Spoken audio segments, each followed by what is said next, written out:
There is a green and white box that used to sit in almost every laundry room in America.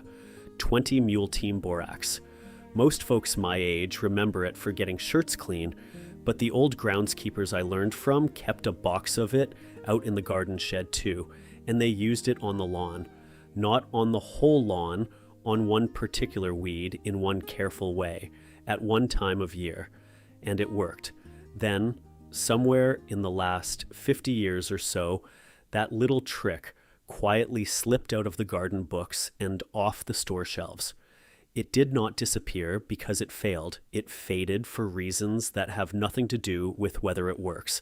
And I am going to give you every one of them before we are done. But before you go pouring 2 spoons of it on your yard, because somebody online told you it kills every weed forever, I need you to pull up a chair and sit with me a minute. Because that right there is exactly how a good, careful person ruins his own lawn for 2 or 3 years. So stay with me all the way to the end, my friend, because the real reason the old-timers only ever put this on one kind of weed and never once let it touch the rest of the grass comes down to a single thing boron does down in the soil. And that one thing is the whole difference between a trick that helps your yard and a mistake you cannot take back. Now, before I go any further, let me tell you who is doing the talking. I am Garry Strickland. I am 63 years old. I spent my working life as a carpenter, and for better than 30 years, I have kept the same quarter acre in the same Midwest neighborhood. Most of what I know came from an old neighbor of mine named Earl, a World War II veteran who had the thickest lawn on the street with nothing in his shed but a rotary mower and a coffee can of grass seed. Earl never chased miracles. He would have had a quiet laugh at anybody promising to kill every weed forever. And by the time we are finished here, you are going to understand exactly why.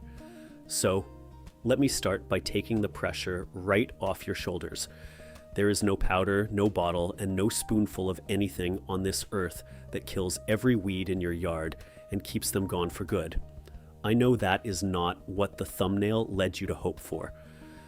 But the old fellas figured out a long time ago that hunting for that one magic weed killer is a fool's errand. And worse than that, it is exactly the errand the catalogs wanted you running. A jug you have to buy again every single spring is very good business for the folks selling it. That is the kind of math the catalogs stopped doing for you. Earl and the groundskeepers went at it the other way around. They kept the grass so thick and healthy that the weeds could barely find a crack to grow in, and for the one weed that borax is honestly good against, they used it carefully and only there.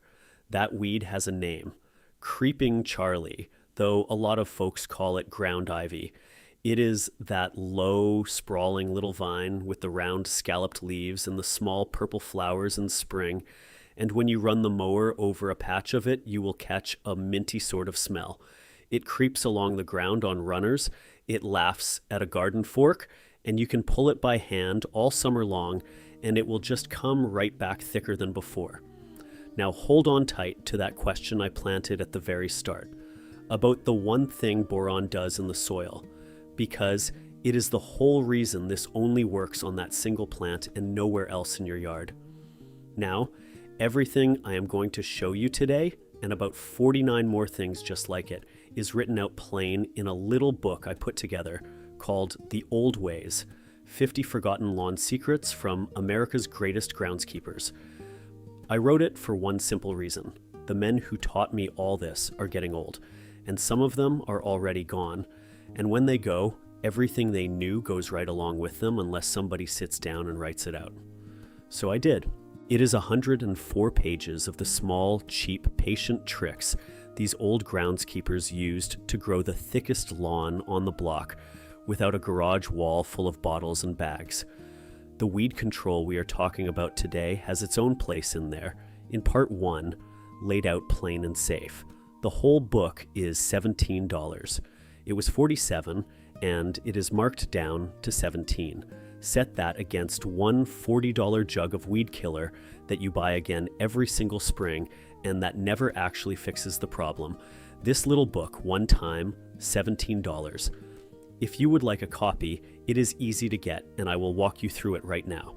Now, go ahead and grab your phone and open up your camera, the same one you use to take pictures. Point it at that square code on your screen and hold it steady for a second. A little link will pop up, give it a tap, and it will take you straight to the book. And if you are watching on your phone right now, the link is waiting for you right down below in the description. Take your time, there is no rush at all. I'll wait right here. Alright, now let me show you exactly how the old-timers actually used that box of borax, and just as important, how they never used it. The first thing, and the thing most folks get wrong before they even open the box, is knowing your target. This trick is for creeping Charlie. Ground ivy, nothing else. Go back out and look at what you are fighting. If it is that low vine with the round scalloped leaves and the purple spring flowers and the minty smell, you are in business. But if what is taking over your yard is crabgrass, then I need you to set the borax down and hear me clearly. Borax will not kill crabgrass. It cannot. Crabgrass is a grass, same family as the good grass in your lawn, and there is no amount of borax that kills the one without killing the other. Anybody who tells you to sprinkle borax on crabgrass is handing you a fast way to a big dead patch of nothing. So this is not a treatment for every weed you have got. It is a careful tool for one specific job, the same way you would not reach for a sledgehammer to set a finish nail. Treat the problem, not the whole yard. Now, once you are sure you are dealing with creeping Charlie, here's the recipe the old fellas used. And I want you to go slow with me on the numbers, because in this trick, the numbers are everything. You are going to use about 10 ounces of borax. That is 10 ounces, roughly a cup and a half, not the whole box. And the difference matters more than you would think. Take that 10 ounces and dissolve it first in a small amount of warm water, just enough to get it to melt in and disappear. Stir it until you cannot see the grains anymore. Then you are going to add that mixture into about 2.5 gallons of water. 2.5 gallons. And that full 2.5 gallons is meant to cover about 1,000 square feet of lawn, and no more. Let me gather that back up for you before we go on. 10 ounces of borax dissolved in a little warm water, mixed into 2.5 gallons total, spread evenly over 1,000 square feet. That is the whole recipe, and I will tell you plainly, going heavier than that does not work better. It works worse. And here's where we get to the part I promised you at the start. But before the why, let me give you the hard rules, because these rules are what separate the folks who help their lawn from the folks who wreck it. Rule 1. You put this down one time only. You do not spray it again next week because you are impatient, and you do not come back and hit the same patch the following spring. Once. Rule 2. Keep it on the lawn and nowhere near anything you love. Keep it well away from your flower beds, away from the vegetable garden, and away from the roots of your trees and shrubs. Give those a wide berth. Rule 3. Do not be alarmed if the good grass around that patch goes a little yellow for a spell. That yellowing is the very edge of the dose, and in most cases the grass greens back up on its own. And take your time doing all of this. There is no rush. Pick a calm day when the creeping Charlie is actively growing, in the spring or the early fall, and work slow and even. Now I keep circling back to this one thing boron does in the soil, and I have made you wait long enough. So let me pay that off, because it is the whole reason every single one of those rules exists. Here's the secret the old groundskeepers understood in their hands, even if they never used the fancy words for it. That borax carries an element called boron.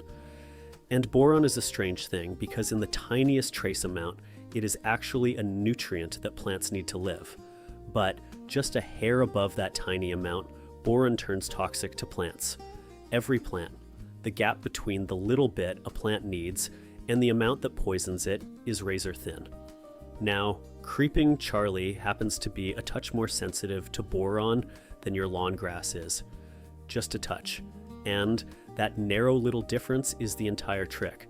When you put down that one careful dose, 10 ounces over 1,000 square feet, you land in that thin window where there is just enough boron to overwhelm the creeping Charlie, but not quite enough to finish off the good grass. That is why the amount has to be exact, and that is why it only works on that one weed. Go heavier trying to kill everything, and you sail right past the window and poison the whole lot. And here's the part that ought to make you careful for life. Boron does not break down. It does not wash away like most things do.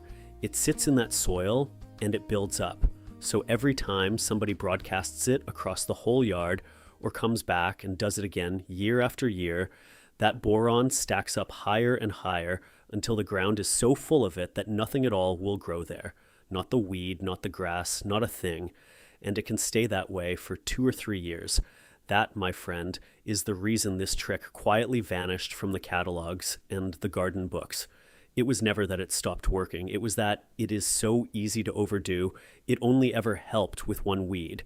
And there was no money in selling a man a laundry booster he already had under his sink.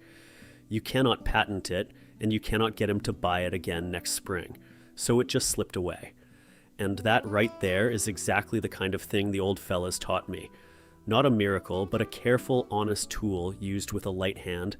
The book has 49 more just like it, laid out just as plain. The whole business of feeding your soil and thickening your grass so the weeds never get their foot in the door in the first place. It is called The Old Ways, and it is $17, down from $47. One time against a lifetime of bottles that never fix a thing. If you want it, getting it is simple. Now, go ahead and grab your phone and open up your camera, the same one you use to take pictures. Point it at that square code on your screen and hold it steady for a second.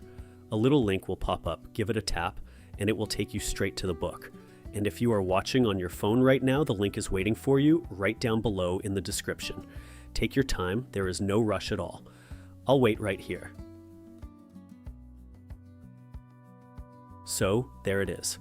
Borax, 10 ounces and 2.5 gallons over 1,000 square feet one time for Creeping Charlie and Creeping Charlie alone, and never a bit more. Now, I want to hear from you. Tell me in the comments what your lawn is fighting right now, and what state you are in. I read every single one.